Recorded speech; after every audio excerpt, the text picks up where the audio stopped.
In the dead of night, a weary scientist cracks a glass slide after days of sleepless research, only to face a chilling intrusion. Two towering beings break through impossible security, carrying a creature unlike anything on Earth. A shimmering dragon that bends time and space with every breath.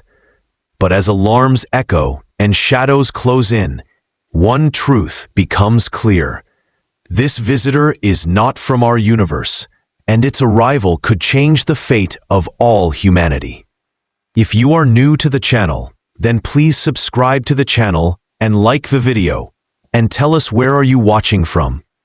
Now let's jump into the story. Dr. Nathaniel Rowe pressed his tired eyes with the heel of his hand. The microscope blurred into a silver haze. His focus slipped, and the glass slide cracked under his fingers. 3 long days of careful research, wasted in a single mistake. Fatigue pulled at him like chains. The white glow of the laboratory lights stung his vision. He had been in this sterile room for 18 hours without pause. The machines hummed around him, steady and cold, like an endless lullaby that would never let him rest. He adjusted his coat, straightened his posture, and tried to regain control. The lab was his responsibility. He was the lead xenobiologist for the Defense Division. For 5 years he had worked in this place, studying life from beyond Earth. Each day blurred into the next. Each discovery was balanced against the constant fear of unknown dangers. Then the calm broke. A piercing alarm echoed through the room. Red warning lights washed across the walls. The automated system announced a security breach. Nathaniel froze. No one was scheduled to enter. No experiment required outside access. Something was wrong. The doors at the far side of the chambers slid open with a hiss. From the bright hallway stepped 2 towering figures. They were humanoid, but clearly not human. Their skin was deep crimson, ridged and rough, like weathered stone that had endured centuries of storms. Their frames stood taller than any man, close to 7 feet, clad in gray armored suits that glinted in the artificial light.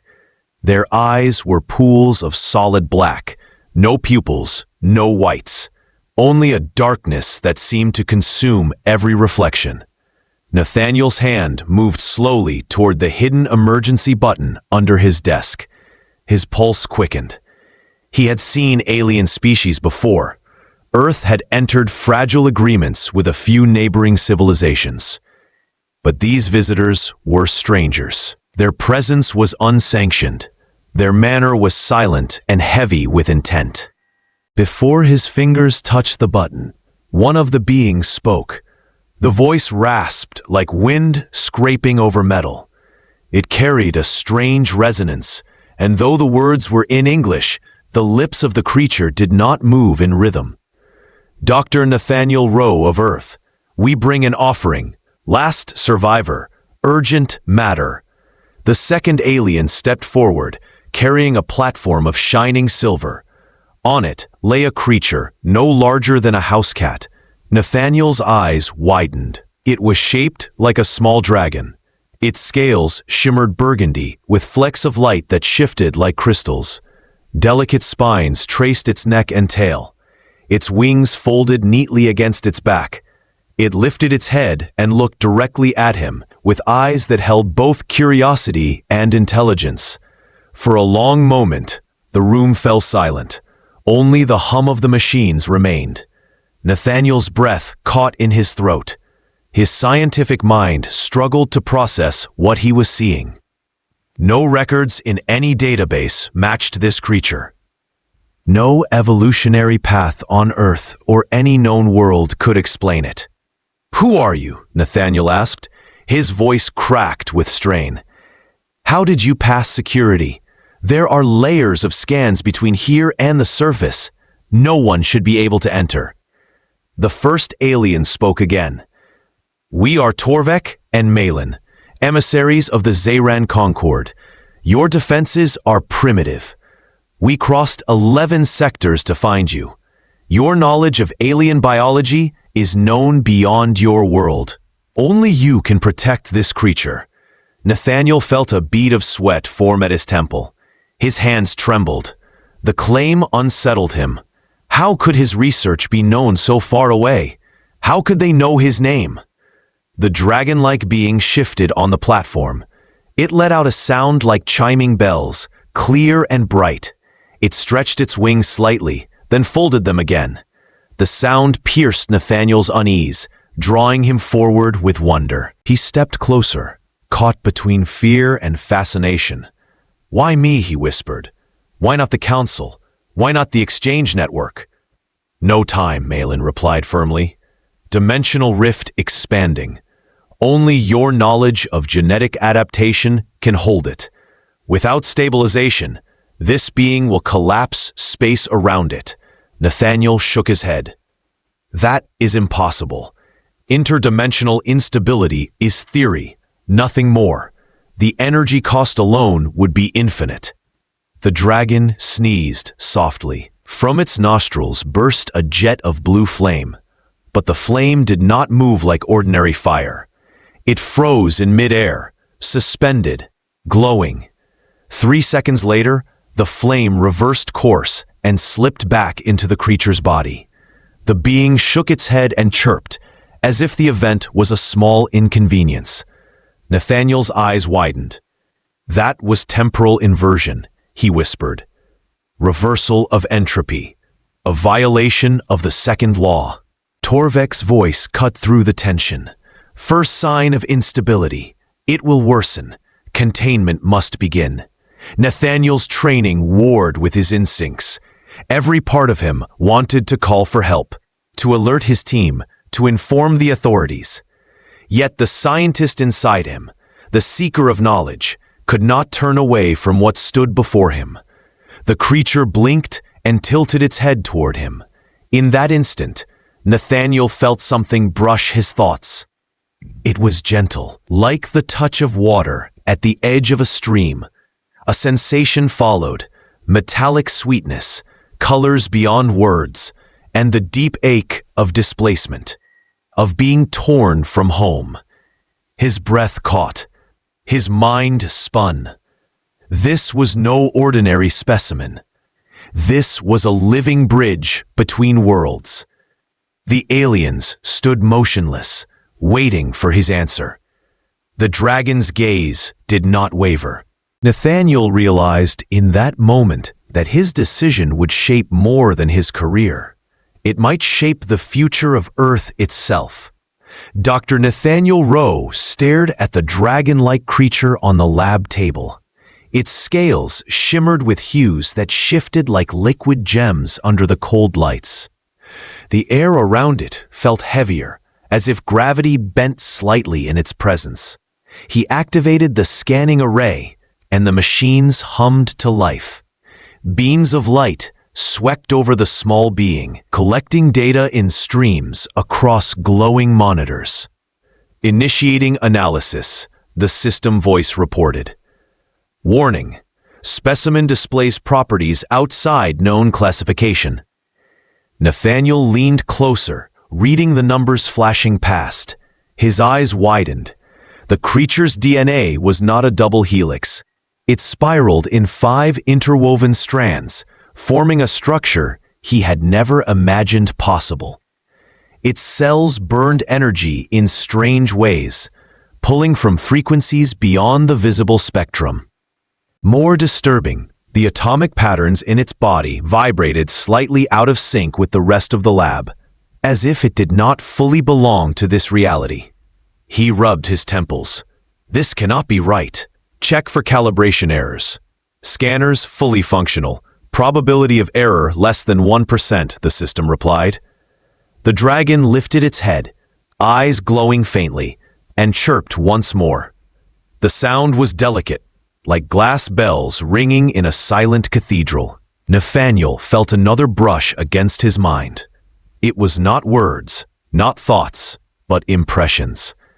He saw flashes of a crystalline landscape, towers of shining mineral under skies filled with fractured light. He felt terror, the image of burning skies and collapsing structures, and he sensed longing, a deep ache for safety. He staggered back, gripping the edge of the table. His heart pounded. "It is empathic," Torvik said flatly. "It communicates through resonance. Its kind evolved to move between realities." Nathaniel's gaze darted to the two crimson-skinned aliens. Their stillness unsettled him. Their black eyes gave nothing away. If this is true, then its presence here could destabilize everything. Containment is required, but this is beyond a single researcher. "I need a team. I need proper authorization." Malin's voice cut in sharp. "No others, no time. The anomaly grows. Your prototype chamber must be activated." Nathaniel froze. His stomach tightened. The prototype they mentioned was not public knowledge. He had been developing a containment system designed to stabilize organisms with unstable energy signatures. But it was incomplete, and its very existence was classified. "How do you know about that project?" he demanded. His voice carried both suspicion and fear. The aliens did not answer. Their silence was louder than any words. The dragon shifted again, standing on its small hind legs. Its wings opened slightly, shimmering like a curtain of light. The empathic connection surged once more. This time, Nathaniel received a clearer vision. He saw armies of crimson-skinned figures marching across strange worlds. He saw towers falling. He saw stars fading into darkness one by one. And he saw the creature's kin, luminous beings. Captured and bound, their cries echoing across dimensions. His hands trembled. The vision ended with the dragon staring into his eyes, its gaze full of warning. Nathaniel whispered, "You are not here by chance. You are running from them." The dragon chirped louder, almost urgent as though to confirm. Torvik stepped closer, his heavy boots clanging against the lab floor. "Stabilize it now, or your world will fracture." Nathaniel straightened, his fear shifting into cautious resolve. "If this creature is truly unstable, it must be contained. But I cannot ignore what it showed me. Your story does not align.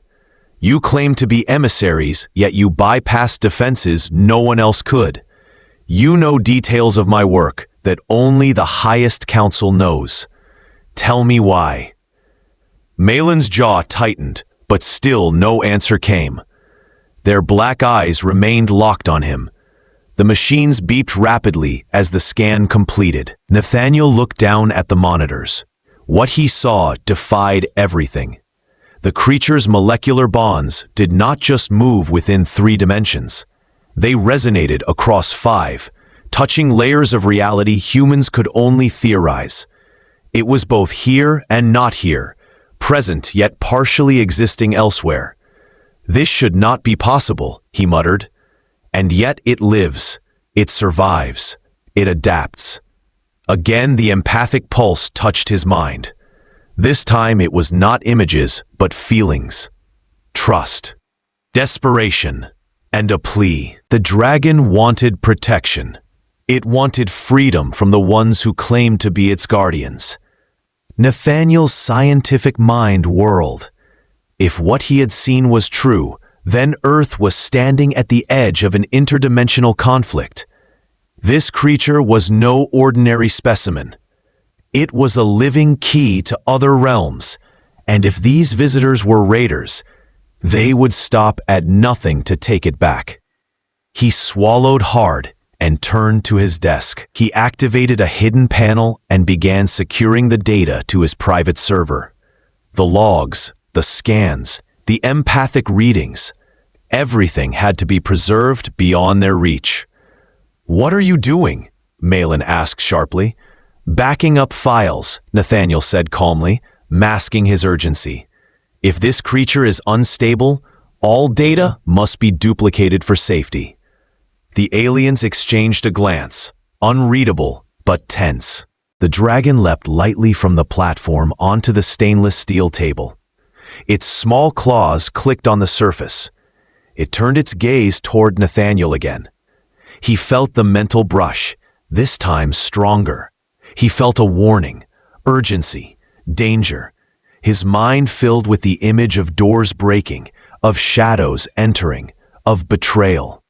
He realized the truth in that instant. The aliens had not brought the creature for protection. They had brought it to use him. They needed his work to bind it, to control it. Nathaniel's chest tightened. He forced himself to remain steady. He glanced at the emergency console near his side. His path was clear. He could not allow them to gain control. The aliens stepped closer. The dragon hissed softly, a sound like static crackling through the air. "Begin containment," Torvek ordered. Nathaniel met the creature's gaze one last time. He felt its plea. He gave a small, almost invisible nod. Then he turned and pressed his hand to the emergency sequence, sealing away the records and cutting external access. His decision marked the beginning of something larger than himself.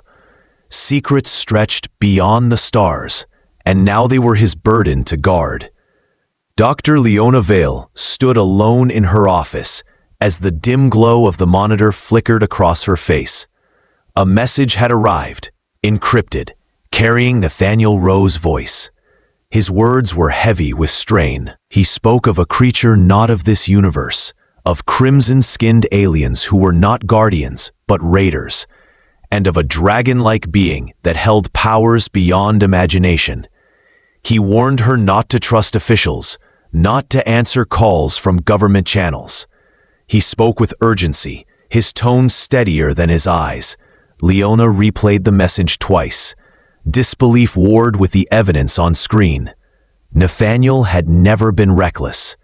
His reputation was built on precision, caution, and an unshakable dedication to truth. If he claimed this, then she had no choice but to act.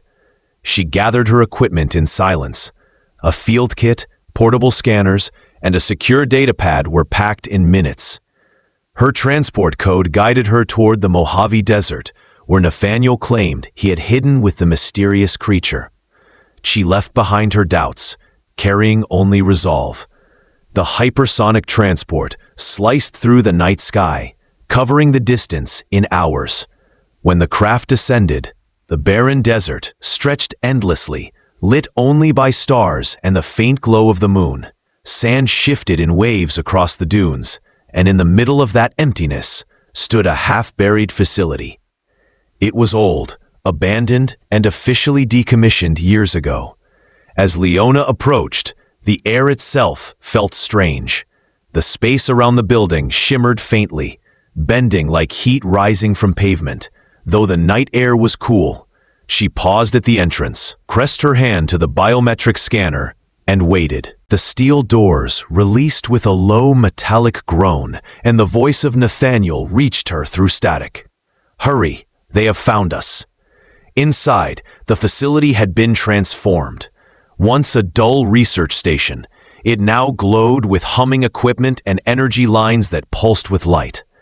At the center of the chamber stood a cylindrical containment field, tall and transparent, wrapped in a halo of shimmering blue energy. Within floated the creature Nathaniel had described. The dragon had changed.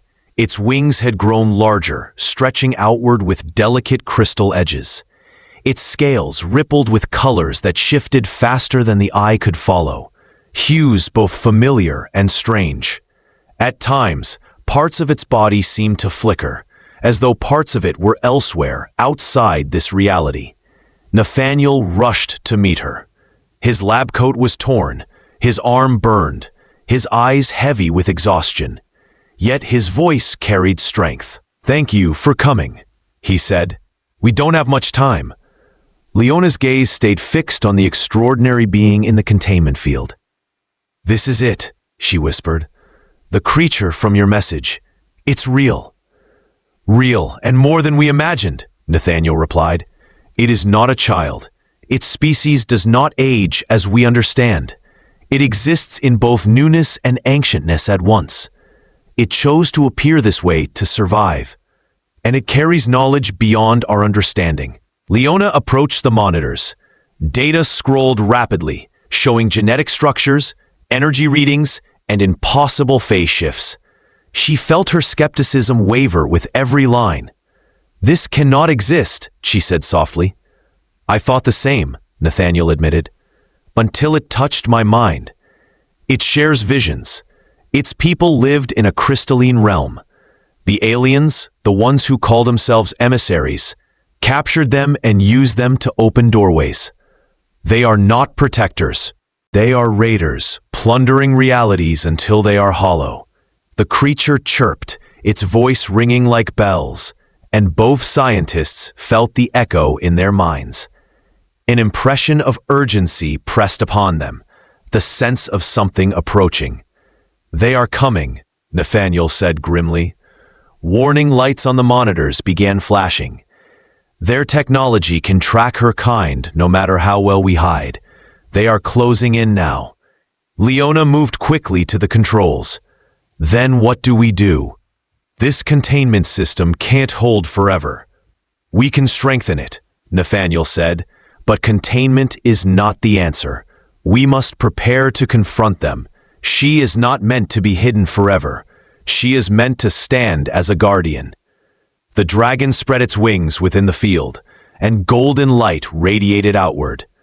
The energy pulsed in waves, filling the room with warmth and pressure. Leona shielded her eyes. Nathaniel steadied himself against a console. "She is growing stronger," he said. "She is no longer only surviving. She is preparing." The facility shuddered as a deep vibration rolled through its walls. Outside, the desert air roared as if struck by invisible force. Leona's heart raced. "They're here," she whispered. The doors to the outer chamber groaned under sudden strain. Red lights bathed the room. Nathaniel and Leona exchanged a look, their fear tempered by determination. The dragon chirped again, louder, brighter, sending waves of reassurance into their minds. They felt its message: stand firm, trust. Metal shrieked as the entrance gave way. Shadows loomed beyond, tall and dark, the shapes of alien invaders pressing forward. Nathaniel placed his hand on the console, activating defensive protocols. "Stay with me," he told Leona. "Whatever happens, we face it together." She nodded, tightening her grip on the datapad. The sanctuary trembled around them as the first alien figure stepped into the light. The hidden facility had become a battlefield, and in its heart, a creature from beyond the stars, prepared to reveal its true purpose.